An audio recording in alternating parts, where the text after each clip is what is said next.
가버먼트가 있고 5조 사이에는 뭘까요? 페더럴 가버먼트가 있죠. 이제 스테이트 가버먼트, 페더럴 가버먼트의 그죠? 이러한 수정헌법의 적용 여부가 이렇게 왔다 갔다 할 수 있는 거죠. 이 빨대를 통해서. 14조, 15조가 듀 프로세스는 굉장히 중요하죠. 그래서 어떤 미국 시민도 결국 뭘까요? 자, 이 생명이나 자유나 혹은 재산에 대해서 침해받지 않는다. 침해받을 경우 뭘까요? 적법한 어떤 법의 절차에 따라야 되고. 그죠? 그리고 이제 엔탈먼트 that is not fulfilled. 엔탈먼트란 뭘까요? 엔탈먼트란 한마디로 뭔가 좀 어떤 그 자격이나 권리죠. 엔탈먼트 자격이나 권리인데 특히 미국에서는 이제 정부의 재정 지원 혜택을 우리가 얘기하고 있죠. 예를 들어서 복지를 내가 받을 권리라든지 이런 것들이 이제 엔탈먼트죠. 그래서 여기에 대한 이것도 다 재산에 속하니까 이것도 우리가 이게 굉장히 또 넓은 부분이죠. 그래서 그 두 가지 형태가 있죠. 이 적법 절차도 절차적인 문제, 실체적인 문제 두 가지 형태가 있겠고, 기본적으로 어떤 권한이 박탈될 때는 당연하게 그런 절차적인 문제가 통해야 되겠죠. 그래서 기본적으로 우리가 절차적인 어떤 적법 절차 문제는 기본적으로 법원에서 입장에서 볼 때는 형량을 해야 된다. 형량. 비교 형량이죠. 비교 형량은 항상 뭘까요? 교량 분석, 그죠? 팩트 애널리시스죠. 요인 분석은 이런 세 가지의 형태의 매스유, 그죠? 엘드리지 팩터라고 하는데, 이런 절차적인 적법 절차는 이러한 형량 요인 분석을 통해서 해야 된다. 좀 볼까요? 자, 사익에 대한 중요성, 그 다음에 현재 절차에 대한 어떤 에러에 대한 리스크, 그죠? 에러에 대한 리스크. 그리고 또 다른 절차에 대한 가치, 이런 것들 법원에서 이제 판단해야 되겠죠. 그 다음에 이제 추가적인 보호 조치로부터 나올 수 있는 주정부 이익이나 부담 이런 것들이 이제 기본적으로 요인 분석에 속하는 거죠. 매스유죠. 매스유 팩터죠. 매스 엘드리지 팩터인데, 그래서 지금 이제 절차적인 문제를 다룰 때 하고, 실체적인 문제는 뭐 기본적으로 기본권과 관련된 문제겠죠. 기본적인 권리라는 건 실체적인 문제는 이제 절차적인 문제는 이렇게 이러한 그 요인 분석을 통하지만 실체적인 문제는 주로 기본권이죠. 헌법상의 문제는 다 기본권이죠. 실체적인 문제는. 그래서 기본적으로 정부가 기본권을 우리가 규율할 때 있는 뭔가 기본적으로 이 엄격 심사 기준을 통해야 된다. 그래서 엄격 심사 기준을 통하다 보니까 정부가 이제 입증 책임이 있는 거죠. 주정부에서 입증 책임이 있는 거죠. 한마디로 necessary compelling 해야 되죠. 자, 이 어떤 특정 시민의 혹은 시민의 권리를 우리가 제한하기 위해서 특정 법을 만들 때는 그 법률에 대한 불가피한, 꼭 필요하다. 그리고 불가피한 내용들을 우리가 설명해야지만 우리가 이러한 엄격심사 기준을 통과할 수 있는 거죠. 사법심사라고 하는데 이런 것들이 법률을 국가에서 기본권을 제정하기 위해서 하는 경우에 우리가 어떻게 법률을 만들어야 할 것인가에 대한 문제는 이런 것을 통과 못하면 뭘까요? 위헌이가 되는 거죠. 위헌이다. 이것은 아주 긴급하고 꼭 필요한 사안에 대해서는 우리가 할 수 있는, 주로 이제 우리가 얘기하면 국가안보라든지 외교, 국방이라든지 이런 특수한 경우에 군사기밀보호법이라든지 뭐 이런 것들, 이런 특수한 경우에 국민의 기본권이 일부 제한될 소지가 있다라는 것을 우리가 법에 명령하려고 그러면 이러한, 그죠? 엄격 심사 기준을 통해서 이 법률에 대한 불가피성과, 그죠? 타당성 꼭 우리가 설명해야 되겠죠. 그래서 그런 기본권 문제라는 건 우리가 얘기하는 뭐 투표권이라든지 여행권, 그죠? 주간 여행이라든지 또 프라이버시죠. 프라이버시 권리라는 것은 우리가 굉장히 광범위하죠. Marry, procreation, use contraceptive, raise one child, keep family together, maintain custody of children. 하여튼 우리가 얘기했던 결혼에 대한 거, 또 임신에 대한 데, 그죠? 우리가 자녀를 낳기 위해서, 그죠? 하는 내 기본권. 그 다음에 내가 뭐 컨트라셉, 그죠? 뭘까요? 피임 도구를 쓰든지 약을 쓰든지 내가 마음이죠. 그 다음에 아이를 키우는 거, 그 다음에 가족과 함께 있는 거, 그 다음에 이러한 커스터디 문제, 아이에 대한, 그죠? 커스터디 문제, 이런 문제들 전부 다 이제 기본권이죠. 기본권은 국가가 우리가 관여해서는 안 되는 권리지만, 경우에 따라서 이제, 사안별로는 조금 제한이 있겠죠. 그죠? 무한정 넓은 건 아니지만, 하여튼 여러분들이 기본권에 대해서도 이해해야 될 것 같아요. 그 다음에 비기본적 기본권에 대한 테스트가 있죠.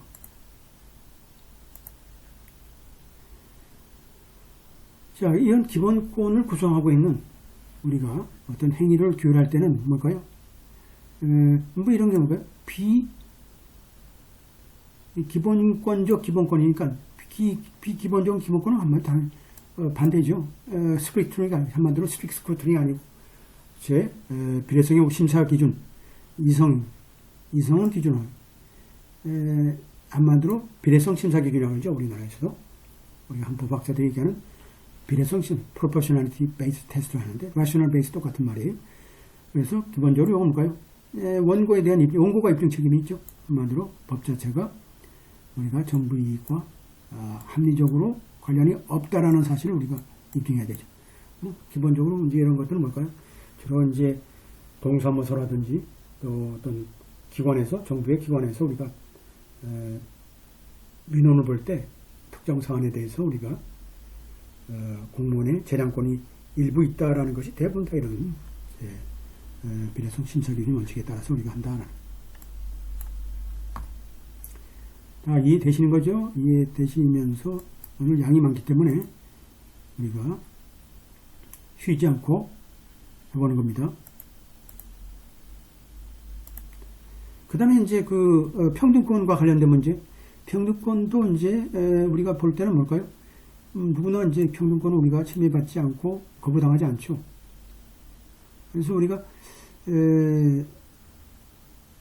이제 사람을 어떤 그룹으로 명명할 때 우리가 기본적으로 우리 클래스에 따라서 우리가 기본적으로 이러한 검증 테스트를 하게 되어 있는데, 자 봅시다.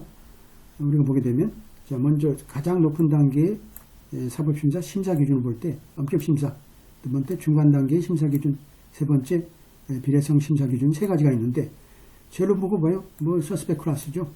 뭐 인종, 국가, 외국인과 관련된 이런 서스펙 클래스에 대한 기본권의 침해에 대한 문제는 뭘까요? 기본적으로 엄격 심사 기준을 따라야 된다.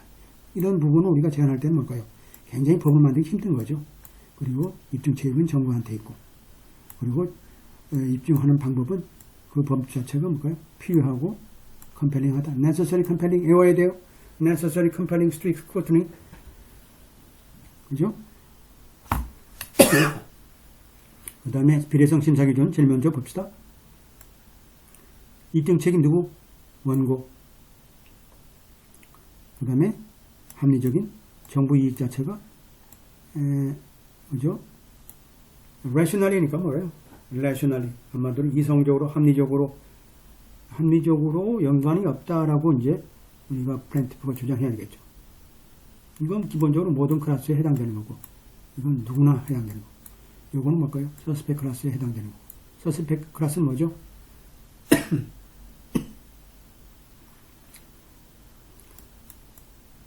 서스펙 클래스는 뭘까요? 저희들은 외울 때 뭐 옛날에 렌으로 했어요. 렌이 뭐예요? race, alienage, nationality죠. intermediate scrutiny 뭘까요? quasi suspect. quasi suspect이죠. 이 밑에 단계 quasi는 뭘까요? 주로 gender라든지 non-marital child라든지 undocumented alien. 주로 외국인들이죠. 아직 뭐 서류가 외국인들이 와서는 뭐 서류가 기록이 안 되죠. 기록이 안 되다 보니까, 등록이 안 되다 보니까 보험 문제도 있고 학교 문제도 있고 undocumented alien, no marital child는 뭘까요? 같은 미국 시민이 하더라도 결국은 결혼하지 않고 애를 낳게 되면 결국은 이렇게 되죠. no marital child가 되는 거죠. gender 이런 대한 우리가 법을 제정할 때는 뭘까요? substantially important이 되는 거죠. 자, 첫 번째 뭘까요? necessary compelling, 두 번째 substantially important, 세 번째 rationally legitimate. 그죠? 세 가지 우리가 equal protection analysis에서 우리가 배워야 될 그런 내용들이죠. 이것도 그냥 그냥 외우면 뭘까요? 이해도 잘 안 돼요. 외워지지도 않아요. 그 다음에 이제 우리가 미국의 꽤 아픈 역사죠. 과거의 어떤 차별에 대한 우리가 구제의 하나로서 당연하게 우리가 과거의 어떤 차별 같은 것을 실적으로 어떤 클래스가 당했다 그러면 당연히 이제 인정되는 거죠. 뭐 이런 것은 이제 주로 이제 블랙들이죠. 블랙에 해당되는 미국의 꽤 아픈 역사를 대변하는 그런 내용들이. 그 다음에 이제 5조는 이제 기본적으로 테이킹과 관련된 테이킹이라는 건 한마디로 공공용지 수용과 관련된 문제에서 정부에서 적절한 보상을 하게 되면 공적인 목적으로 개인의 재산을 우리가 뺏을 수 있는 거죠. 이런 것들이 결국은 당연하게 뭘까요? 합리적인 어떤 믿음이 있는 경우에 그죠? reasonable belief, reasonable이란 말을 많이 쓰고 있죠. 한마디로 공공에 이롭다 하는 이제 소위 정부의 판단이죠. 스테이트 가버먼트의 판단이고, 그죠? 뭐 본다 그러면 또 정당한 보상을 해야 되고, 이것은 뭘까요? 당연하게 우리가 공정한 가격, 시장 가격에 따라서 우리가 지불해야 되겠죠.